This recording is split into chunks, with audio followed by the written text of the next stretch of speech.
what you wanted. And I love. Take it away. And I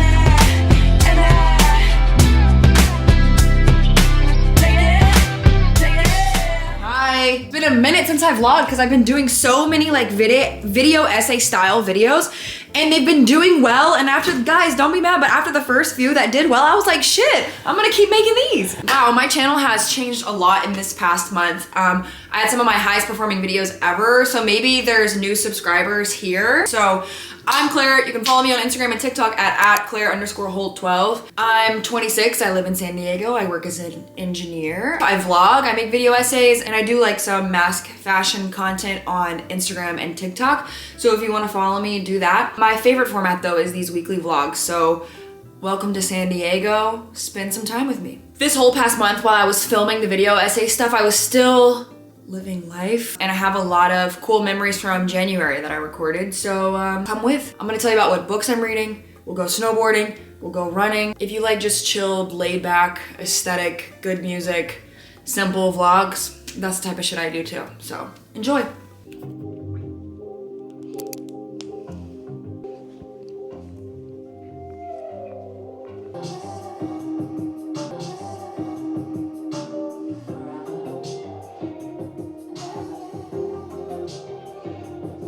It's a Thursday and I purposefully did not book any plans for today. I've been going like busy, exhausted all the time, which I love, but I love a freaking night in. I'm gonna read my book. I've been reading The Bell Jar, and then I'm gonna watch Sex and the City. Oh, and I know what everyone's thinking right now. It's so obvious she never wears bandanas. Is that what you're thinking? Did you think that? Do I look like a sushi chef? Just say no, okay?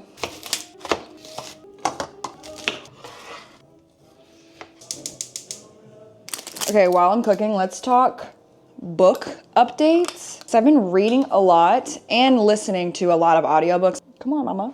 So current read, as I was saying, is The Bell Jar, timeless classic by Sylvia Plath. Even though I know it's kind of depressing and moody, I feel like it's winter time and I'm in a good enough state mentally where it's like, I can handle a little moodiness right now. And then I told my mom I'm reading The Bell Jar and she's like, oh, you know the author killed herself, right? And I'm like, okay, awesome. Like, I didn't know that. Did I want to know that? Is it important to know that? I guess maybe yes, because the book is partly autobiographical.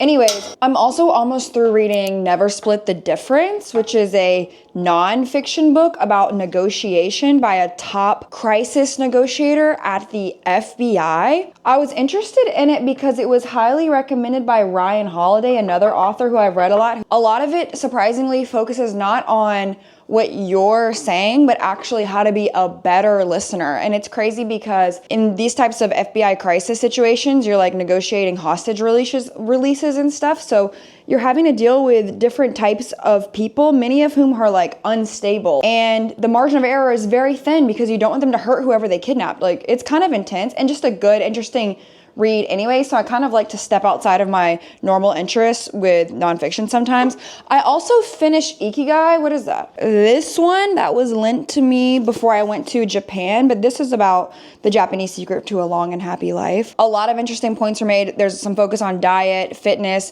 but the ones that stuck with me the most are about having long-term community that you feel really connected to and involved with, so you have like a network of support.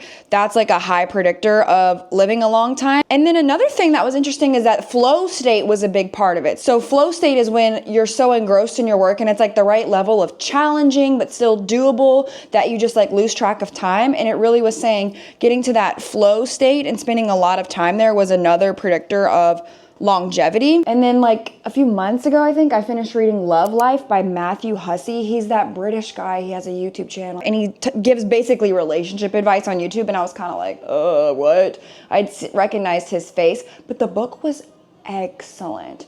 And it was talking about raising your standards and what healthy dating dynamics and relationship dynamics look like.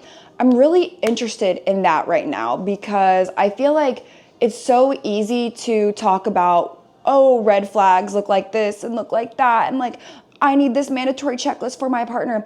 But what I'm more interested in is not how can we weed all these people out in the onboarding process with dating, which, okay, there's parts of that I'm a little bit interested in that. But more interesting to me is like what really healthy relationships function like practically. I also read, oh my God, I've been so into relationship books recently. I don't know what's going on, but I like love a psychology like dissection situation, and I don't have any drama in my romantic life right now, so I guess I'm like, I'm gonna go read a bunch of psychology books about romance. Like, I don't know, it's just kind of what I'm doing right now. It Begins With You by Jillian Trurecki. I found this book because she was interviewed on Jay Shetty's podcast, and I really thought she was insightful, so I read her book. It had an interesting approach though, because she's a yoga teacher, so a lot of her advice also focused on the physical sensations in your body, like being able to self-regulate and get in touch with your emotions and your sense of safety by being self-aware about like the state of your own body, like is your jaw clenched? Like, I never really have paid attention to that before, but it was definitely a new approach, and I love stuff that's like very practical, tangible like that. But overall themes is kind of just like, instead of trying to come in and fix your partner, I always feel like I'm watching things where couples therapists are saying everyone brings their partner to couples therapy thinking the partner needs to be fixed, but really it begins with you, as the book is so aptly named. So yeah, I'm really in the psychology book. Also, oh my God, can we talk about it? I read Saltburn.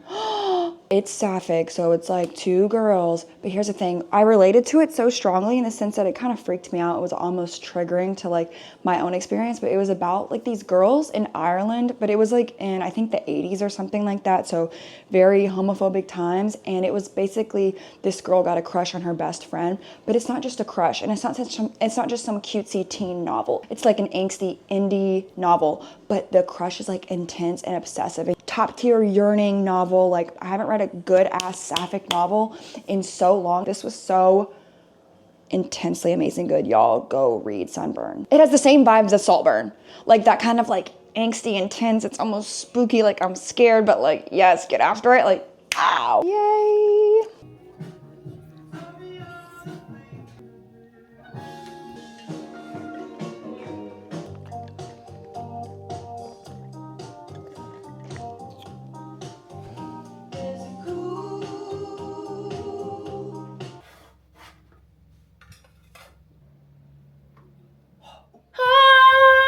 I'm packing up and about to get taken to the airport because I'm going to Colorado to stay over with my friends and go up to Breckenridge and go snowboarding. I haven't been back to Colorado since I moved away a year and a half ago, and one of the things that I miss the most is snowboarding. And let's go to Colorado.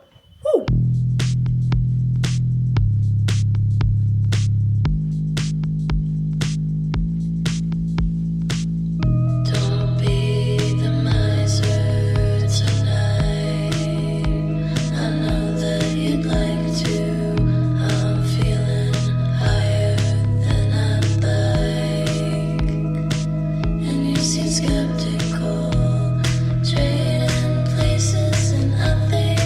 Absolutely essential step. Sugar-free Red Bull. Oh my God, help. Come to mama.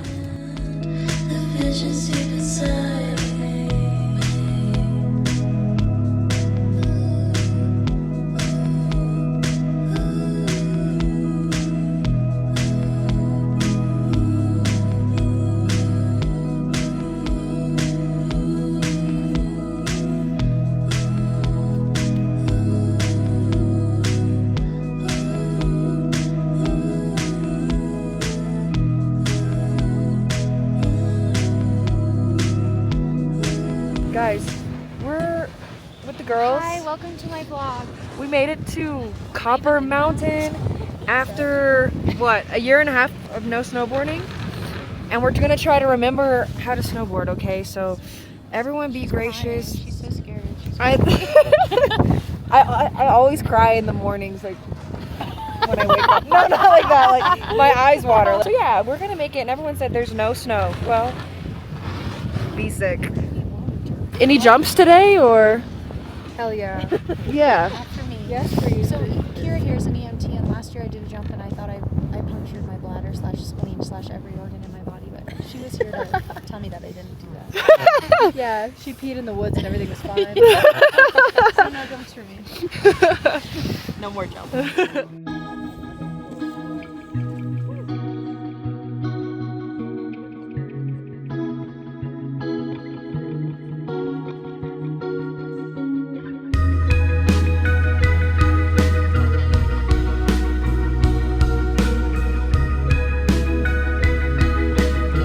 Oh my god, getting the rust off the first run.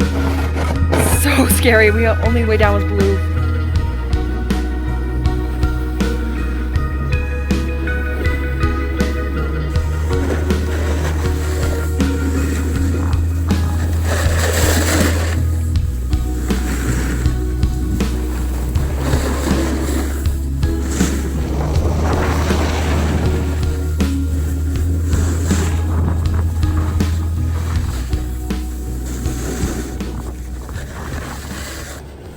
We got the beanie, and then this is a gator, but they don't go together, so it's kind of clashing. So my swag is not optimal, and it's all about swag and snowboarding.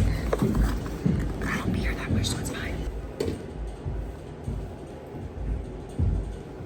Dry January or whatever.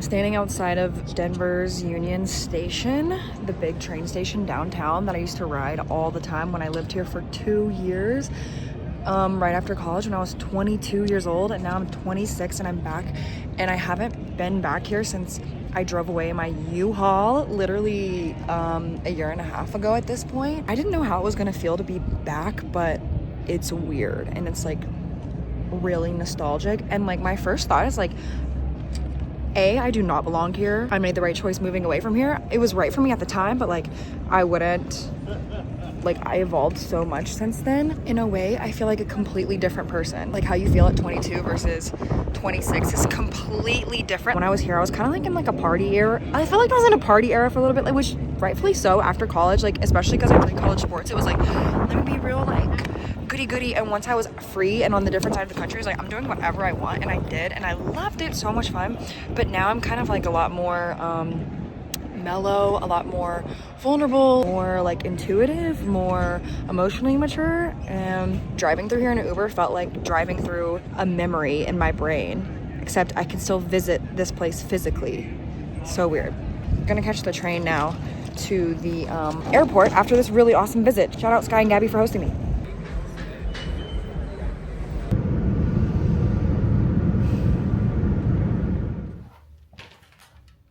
Public service announcement.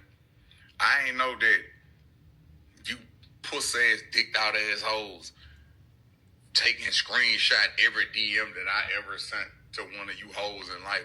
Cause yeah, a nigga got in your DM cause a nigga wanted to fuck you. Nigga might have thought you was some lip fine shit and sending the shit to my wife. Like if I ever got in your DM ever, like please forgive me. I'm not sorry. I want to beat your back in. You heard me? Like we're gonna get your divorce even better. Man, she know what's up with me. Pussy.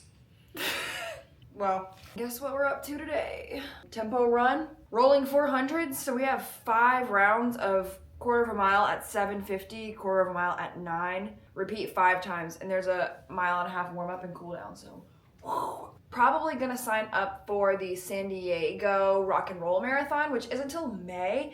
And let me tell you something, I'm gonna crush that shit. Is it a hellscape of a course that goes straight uphill at mile 20 on the interstate with no spectators? Yes, but you know what? We're gonna make it work and it's gonna be fine. Since it was just New Year's, of course, I have a bunch of bullshit New Year's resolutions that I'm working on.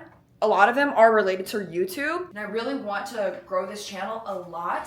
And I think what I'm gonna do, if you're watching this, then you like really watch, okay? So stay tuned. Here's the like inside scoop of my strategy here. But I'm gonna keep doing vlogs like you're watching right now. But I wanna do way more like sit down talking videos. I've done a lot that relates specifically around like queer experience stuff, but I'm gonna try just a little bit to branch out slowly, and just kind of see where it goes. I've done that a little bit, but I'm still like too afraid to pivot. And sometimes I think like spending too much time in the, ooh, I have to figure it out perfectly. Ooh, I'm like dipping my toe in the water instead of jumping right in. I think I've spent too much time in that in between, let me figure out what to do phase. And I need to just go right into, baby, let's just post some videos. So if you see more sit down talking videos from me, I'm just fulfilling my New Year's resolution.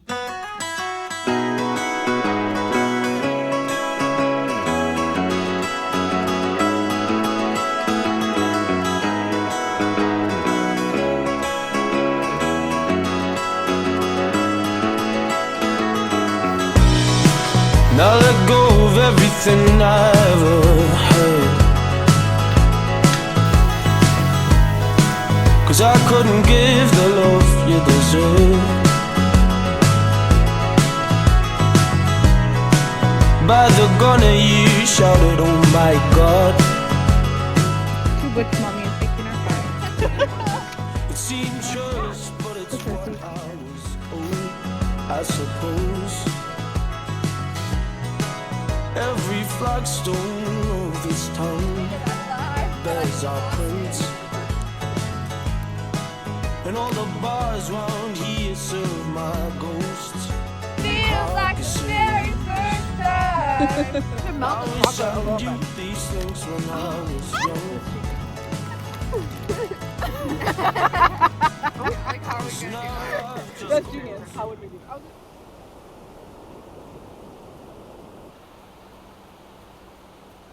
I'm just gonna record this on my iPhone, because why not? I'm on my favorite beach, or one of my favorite beaches in San Diego. This is Scripps. It's really beautiful. I just got done with work. It's one of those work days that's so hard that I'm just like, I need to stare at the ocean for a little bit to be like, it's not that deep. The ocean is deep. That code not coding is not that deep. I wanted to talk about the last few weeks on YouTube because I've been posting vlogs on this channel for years, and I started doing some like video essay style posts where I'm just sitting down, you know, talking about a certain topic for 20 minutes. The last 3 videos I've made at the time I'm recording this have done really well, like hitting 35,000 views or more, which is many times more than what my vlogs usually get. I've been thinking a lot about, do I want to keep doing the format that works? Absolutely. But I want to remember like the true creative in me and like artist in me that wanted to make the vlogs in the first place. I really love like the music, the aesthetics, the documenting my life, the sharing the more like personal stories, and also still being that representation and like comfort creator that makes people want to watch. I think that's what I hope to be. And so I will be making these vlogs still, and I don't care if they don't get many views at all. And that's one thing that helps me feel like I'm really grounded and true to myself as a creative person. I think I've realized after all of these years of making different things and posting them on the internet in some shape or form, I'm just like, I don't burn out completely because I pivot, but I still have that desire to like make, create, share. There's videos that I make that I never post anywhere, that are just of my, like for myself. Like I'm learning to trust the instinct to just create something because you want to. And I think that will be not the best YouTube strategy. If 10,000 people subscribe to me because I'm making cultural discussion video essays and I'm making vlogs about being a normal ass person on the beach, then maybe it's not as fun to watch, but I don't really care. Let me guys know if you're a vlog watcher and you see my other videos, what do you think of them? And should I keep making the vlogs? Let me know. I also just feel like super grateful to have some success on my channel because I spend like so many hours that no one knows about working on it, thinking about it, you know, wishing it did better, wishing I could change this, that, how can I like grow? Ultimately, I want people to see my videos that I spend a lot of time on. and to see them like pay off, it's been like addicting to watch. Like watching my subscriber count. I mean, I think over the last like 2-3 days I've got like 1,000 subscribers. I mean, that used to take me like months and months and months of like strenuous effort to figure out, and then it just comes so easily. So such a weird feeling. Also, strangely feels very validating to feel like my my talking points resonated with people, or at the very least the title, thumbnail, topic was interesting enough for someone to click on. So I'm feeling great, but I'm stuck in that thing of like, oh, well, do you make what does well on random social media platform that is like monetized by some big boss tech giants, or do you make what like really resonates with you? And I'm at a sweet spot with the video essays that also resonates with me a lot. So, you know, I'm feeling super inspired, especially to start the new year with success on YouTube, when my first goal in New Year's resolutions was to have complete clarity of focus on trying to grow my YouTube. So thank you to all of you guys that watch the vlogs and have been like supporting this whole time. It really keeps me going. And if you watched all the way to the end, comment any emoji, just any emoji. And I want to see who like actually makes it this far. And thanks again for your support. Don't wanna